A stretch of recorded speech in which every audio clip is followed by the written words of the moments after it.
Hello, hi, this is Seema from Radio FM Bollywood Atlanta and SNS Digital Media USA. So today on the eve of Women's Day, which already passed, but yeah, we got a week late, but still we are here with Dr. Nandini.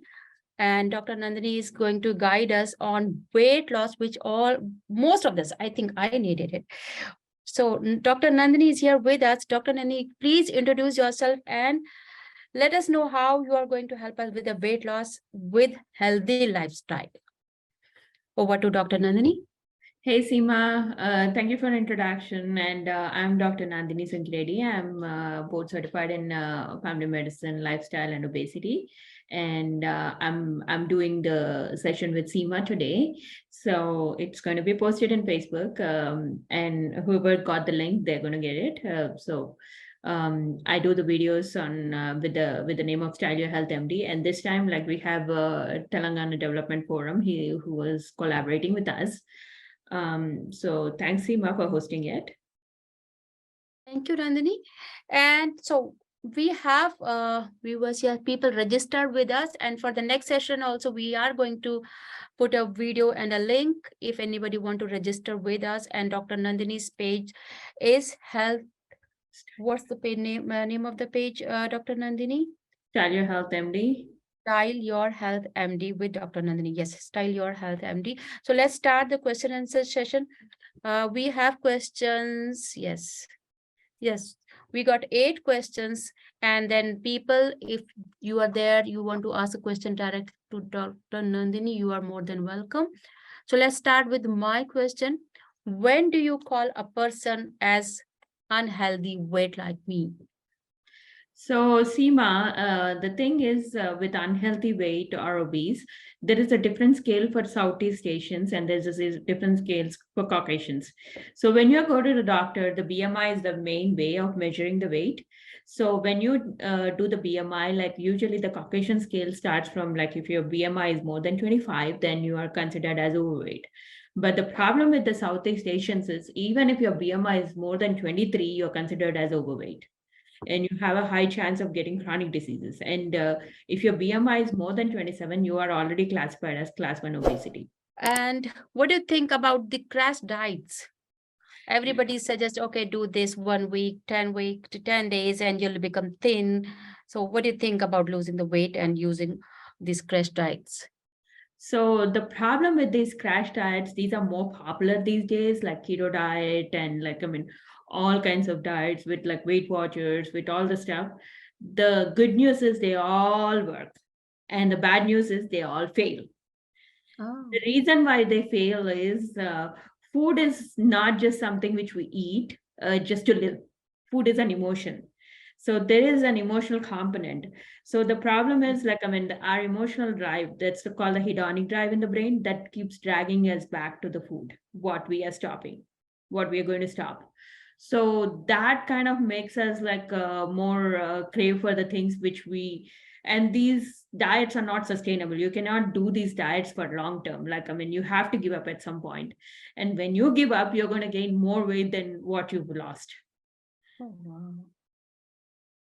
So just like there are days in our life when we feel eating like chocolates, all sweet items. और जैसा कि हम लोग हिंदी में बोलते हैं, जब हम खुश होते हैं तभी भी हम खाते हैं, और जब हम दुखी होते हैं तभी भी हम बहुत खाते हैं. So we should not be doing this, right? So the thing is, like, what I have a multidisciplinary weight loss clinic in my practice, so I do that.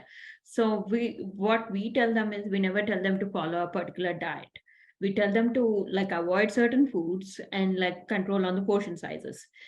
And we also tell them once a week, make sure you have, like, whatever you want to have. One meal a week or 2 meals a week. So if you satisfy that drive in your brain, you're not going to crave for the things, like, and the other rest of the 5 days, you can eat whatever you want to. Oh, wow. That's wonderful. So we can eat whatever we want. So but, like, 1 meal a week or 2 meals a week, you can pick and choose and eat whatever you want to. But rest of the days you want to, like, so that way, like, your brain is not dragging towards the food what you don't want to eat. Okay, that's wonderful. And as said, like food plus exercise. but I'm not like a early riser or exercise person. Like I don't know how to ride a bike or I can't run. So what light or easy exercises would you recommend to lose weight? So that's a very good question. The problem is the common myth is exercise helps you to lose weight. So it's just a myth. Exercise does not help you to lose weight. Exercise helps to maintain the lost weight. So so a lot of people have this myth. I'm going to eat a donut or I'm going to eat some biryani or something, and like I'm going to run the treadmill for like an hour and burn all those calories. But the problem is exercise is not going to help with the weight loss. It helps to maintain the weight loss. So, and with the exercise, again, a lot of people only think about cardio, but the problem is the cardio alone is not a good thing. You have to always combine the cardio with strength training. And in fact, like strength training has to be done even before you do the cardio. Because strength training, what happens is you build the muscle. When you build the muscle, you increase the metabolic rate. And these yo-yos, like losing weight, gaining weight, losing weight, gaining weight, these things don't happen if you do the strength training exercises. What about intermittent fasting? There's a question. Yeah. Yes. Intermittent fasting is really, really good.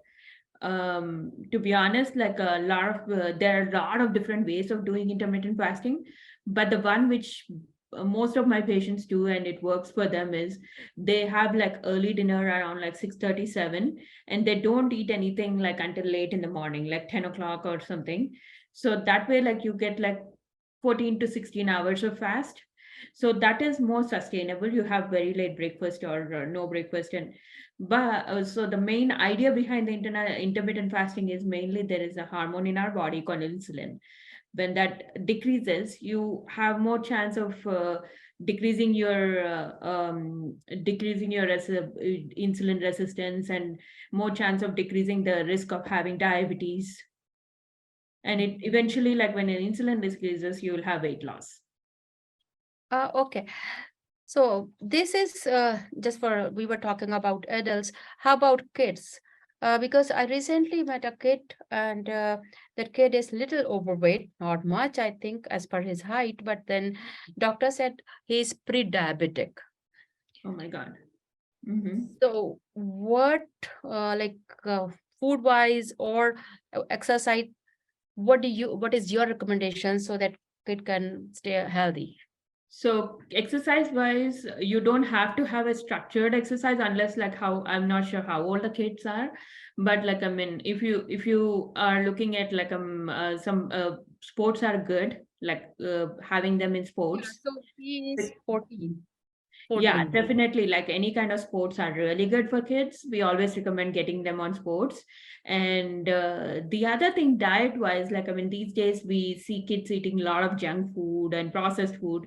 If we can avoid the junk food and the processed food and the sugars, that can that can decrease, especially the sodas. You don't even believe, like each soda is around 300 calories. So sometimes like people consume like 3 or 4 cans of soda a day. Yeah, and then without So realizing how much fat we are. yeah. And even like if you can avoid the fast food and have more healthy meals which are which are cooked at home, that would help a lot. Okay.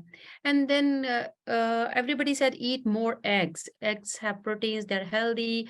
But then how about eating yolk, that yellow part? Is it not So eggs as such, like I mean, eggs. There are a lot of studies which have been done. Eggs can cause, like if you eat too many eggs, you can have pre-diabetes.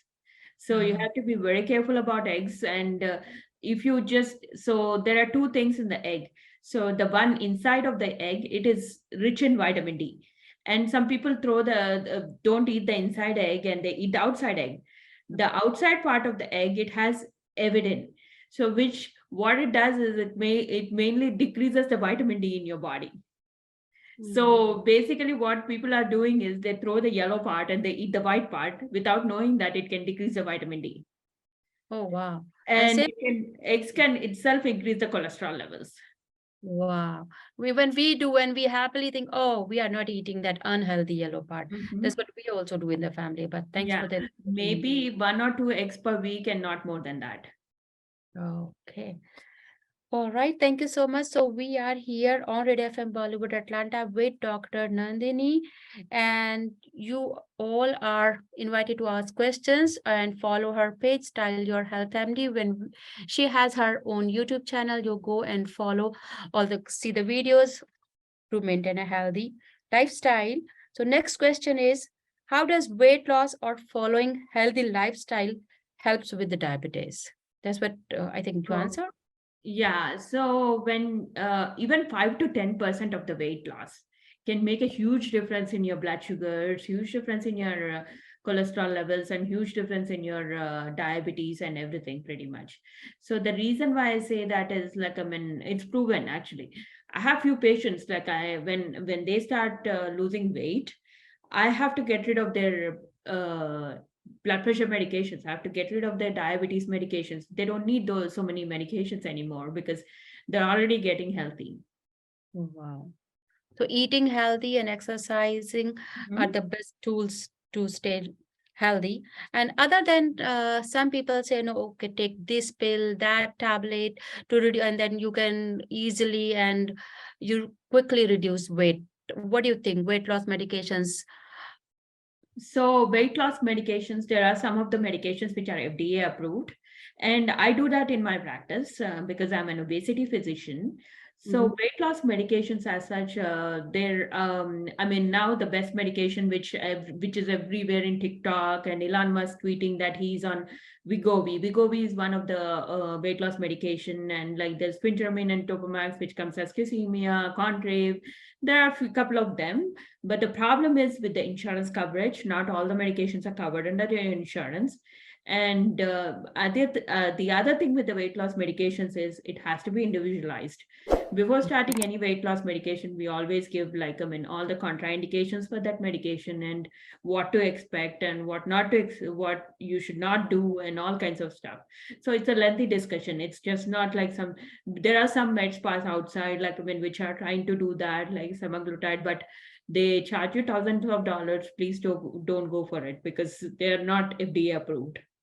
Yeah, that's what my next question was. How expensive are these medicines? So they are ridiculously expensive. The Wegovy, which is the FDA approved, and if your insurance covers it, then it's going to be like $25 of copay, and you can get it. But if your insurance is not approving it and you have to get it, like, it may cost somewhere around $800 to $1,200 per month. And I don't think most of the insurance, because I have to check with my insurance. I really need them. Okay, and so Dr. Nandini, how we can take appointment if I want to come to you? What's the best way to take appointment? Sure, you can call our office number. It's 770-740-1753. And you can have anybody as your primary care if you want to come for weight loss, like, because weight loss is considered as a specialty, and I do it once a week on Wednesdays. And you can always come there. You can always call our office number and come if you're coming for weight loss, and it's for weight loss. They'll put an appointment for weight loss. All right. So Dr. Nandini's office number is 770-740-1753. Yes, Okay. And you take patients for weight loss on Wednesday. Wednesdays. Okay. Yes. All right. So are you okay to speak on the events, because there are multiple events and we need experts like you?